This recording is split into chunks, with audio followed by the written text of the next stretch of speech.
إن هذا القرآن يهدي للتي هي أقوم ويبشر المؤمنين الذين يعملون الصالحات أن لهم أجرا كبيرا. بسم الله الرحمن الرحيم. الحمد لله رب العالمين والصلاة على أشرف المرسلين Seyyidina Muhammed ve ala alihi ve ashabi ecmaîn. Hürmetli körümen qarindaşlar, bugünkü dersimizde rastçılık hakkında toxtalımız. Euzubillahimineşşeytanirracim. Ya eyyühellezine amenuttaqullaha ve kunu ma'as-sadiqin. İman etqanlar, Allah'a taqvalık qılınlar ve rastçılar bilen bille bulunlar. Taqvalık yani hemmemizge ma'lum ki Allah Taalaga mükemmel derecede itaat qilish ve Allah'ınki azabından hazır eyleş deganlik. Endi yaxshilar bilan bulunlar, rastçılar bilan bulunlar degan rastçıl, yaxshi, mu'min kishilar bilan bulunlar. Shularning sepidan o'rin elinglar. Rastçılık peygamberlerin en oldingi ahlakı. Şuna Allah Teala Kur'an-ı Kerim'de peygamberlerini oldu bilen rastçılık bilen süpetligen. Rastçılar dep maqtıgan. Vezkur fil kitabi İbrahim innehu kana sıddiqan nebiyya. Kur'an'da İbrahim'in kıssasını bayan kılgan.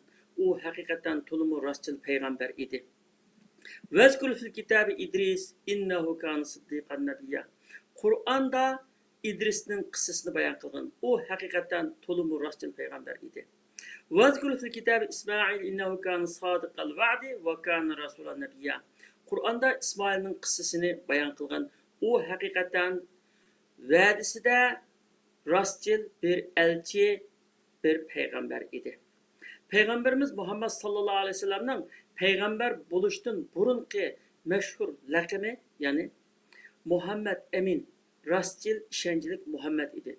Bütün Kureyş halkı ve Araplar Muhammed Aleyhisselam'ın bildiğinlerinin hepsi Muhammed Emin depti. Muhammed Emin dep çaqıradı. İşencilik Muhammed dep çaqıradı.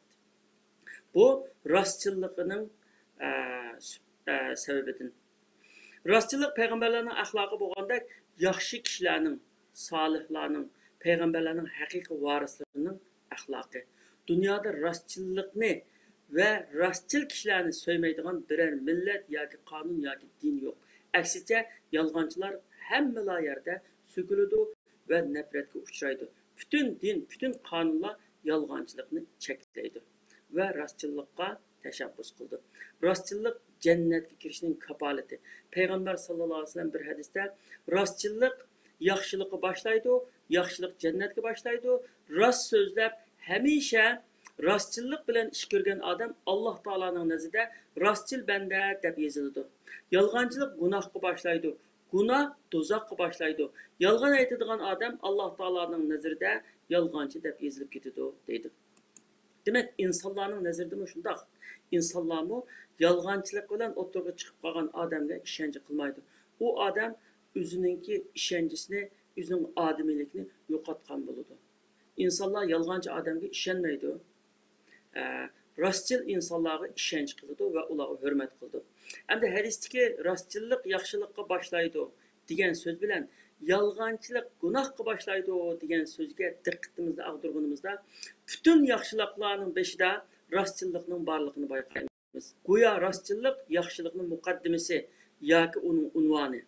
Bunun aksice her qandaq bir yamanlıkның arkasında çokum yalgancılık buldu. Mesela aldamçılık, xainlik, satqulluq, o'g'rilik, qotillik, qara chaplash, g'iybat qilish, tuhmat deganga o'xshashning hammasi bu şu yalgancılıktan kelib chiqadi. Yalgancılık hammasining muqaddimasi. Rastçılık yani normallık. Peygamber sallallahu aleyhi ve sellem bundaq degan.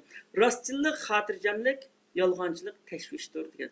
Çünkü insan rast so'zlaganda xotirjam ve bir xil rahat his qiladi, rahatlik his qiladi. Teşvişlenmeydi. Hem de rast so'zlashda hech qanday tasdiq tatmaydi ve o'ng'aysizlik his qilmaydi, ikkilanmaydi, duduqlamaydi so'zlagandimi. Ama insan yalgan so'zlashda qiyinchilik tortadi. Hatta bazı sharoitlarda chekisidan ter oqadi. Chiroy ifodasi bo'lmaydi. So'zlar ancha qamlashmaydi. Yalg'onchilik oshkor bo'lib qolishidan tashvishlanadi ve titreydi. Demek yalğancılık insan tabiatiga yat iş. İnsanın asli tug'ilishida, asli Alloh taolo fitratga yaratgan vaqtida u rostchilikni suydigan va rostchilik yo'lida mangadigan qilib yaratilgan. Ammo tarbiya, muhit, maktab, do'stlar, jamiyat degan insonlarni o'zgartirdi. Yalğancılıkның eng çoğ xiyonat türü qaysi deganda Peygamber sallallahu aleyhi ve sellem eng çoğ xiyonat seni rastçıl deb biladigan biriga yolg'on aytib uni ishontirishingdir degan. Bu haqiqatan jinoyat deyishga bo'ladi endi. Masalan, sizga chin yurakdan ishonib, sizning qandaylar bekibingizga ishonch qilgan va sizni hurmatlagan va sizni rostchillarni sanagan bir do'stingizga, ishonch qilgan do'stingizga yolg'on aytib uni aldasangiz endi belki o bilmese, bilmegen bilen Allah onu biladi. Allah'ın dergahında bu cinayet hesaplanıdı. Cinayet ve en çok hıyanet katarda sanıldı.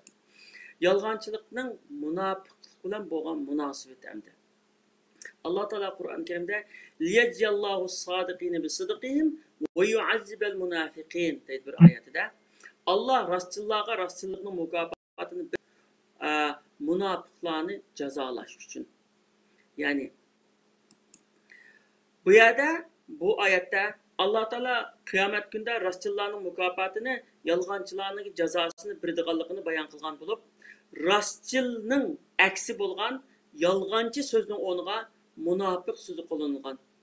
Bunun da yalğancılıkını taşlamagan adamın akıbeti münafıklık bilen hulasını dığanlığı işaret kılgan. Çünkü imanın asası rastçılık olsa, münafıklığın asası yalğancılık. Şuna iman bilen münafıklık bir kalpte herkes toplanmaydı. İki zıt neyse bir yakemedi. Ot bulu suğa okşar. Hem de rastçılık imanın alameti. Peygamber sallallahu aleyhi ve sellem'den mümin adam korkunacak bulamdı o deb soralganda he korkunacak buldu degen. Mümin adam bexil bulamdı o deb sorganda he deb cevap bergen. Andın mümin adam yalğancı bulamdı yok degen. Çünkü mümin adam yalğan etmeydi. Çünkü birovning korkunchaqligi yoki bexilligi uning o'ziga ziyinni o'zi tortadi o'ziga. Ammo birovning yalğancılıqning ziyini ko'pincha boshqalarga bo'ldi. Yalğancılık insonlar tasavvur qilib boqmagan cho'ng baxtsizliklarga, jidal majrolarga, hatto qon to'kilishga elib boradi yalğancılık. İnsanlarni ko'p ziyon zahmatlarga uchratadi. Şuna onun günahının ağır cezası qattiq bo'ladi. Yalğancının haqiqiy ma'nodagi mu'minlardan bo'lolmaydiganligi yalğancılıkning günahının cho'ngligini bilish uchun yetarli yani. Yani mu'min odam qo'rqinchoq bo'lishi mumkin, bexil bo'lishi mumkin, ammo yalğancı bo'lolmaydi. Yalğancı bo'lgan vaqtida u mu'min bo'lolmaydi deydi. Endi haqiqiy rostchilik Hicriyenin 3. əsrinin ülemalarından Cüneyd mundaq degan ekan. Haqiqiy rostchilik yalğandan boshqa narsa sizni to'ldira olmaydi, aytdi, rost so'zlashingdir deydi. Ya'ni rostchilikning insonni hamisha qutquzguchi ekanligida shak yo'q. Shunga rost so'zlagan qutuladi degan arablarda mashhur so'z bor. Ya'ni rost so'zlagan qutulib qoldi degan. Buning jiq misollari bor. Qutuluş uchun yolg'on aytishdan boshqa çağrısı kalmagan adamның rost so'zlashi talab qilingan yerda yolg'on aytmasimi bo'ladigan odatda. Yolg'on aytmasimi majbur bo'lib qolmagan ishlarni kas kelmas yolg'on aytadigan, kishilarni aldaydigan insonlar o'zini o'ngshib olishi kerak. Chunki inson ya rostchilar qatoridan o'rin olish kerak yoki yolg'onchilar qatoridan o'rin olish kerak. U yolg'onchilar qatoridan o'rin olib qolgandan keyin u munofiqlikning sifatini o'ziga yerlashtirgan bo'ladi. Bu Allah Teala'nın dergahıdır, şundaq yazılı demdi.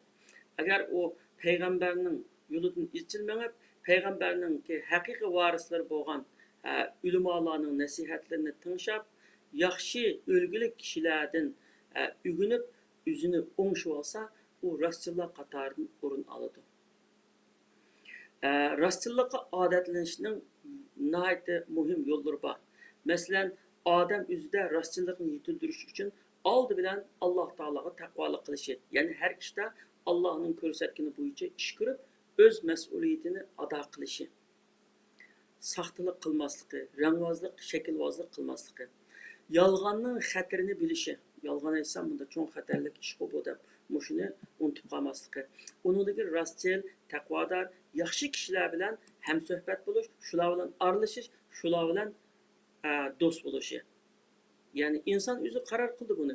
Yaxshilar bilan aralashsa, yaxshi bo'ladi, yomonlar bilan aralashsa, yomon. Endi bizda u xalq tamsillarimiz bor-ku, qozonning qishig'i bo'lsa, qarasi yo'qotganga o'xshash. Allah Teala şu Kur'an-ı Kerim'de ya eyyühellezine amenüttekullaha ve kûnû ma'as-sâdıkîn. İman etkanlar Allah'a takvalık kılınlar ve rastçılar bilen bille bulunlar deyiş arkalık rastçılıkның takvalık işkenliki ve rastçılar bilen buluşның takvalıkka yetişinin yolu işkenlikini bayan kılgan. Cenab-ı Allah Teala hemmimizni takvadar ve rastçıl kişilerden kılsın ve bizden defterimizge rastçılar dep yazılışını nasip olsun. Kadirlik körümen kırındaşlar, bugünkü dersimiz bu şekilde ahırlaştı. Devamını kildiğen hafta anlayımız. Hemen Allah'a tavşırdım. Aman bulunlar. Vesselamu aleyküm ve rahmetullahi ve berekatuhu.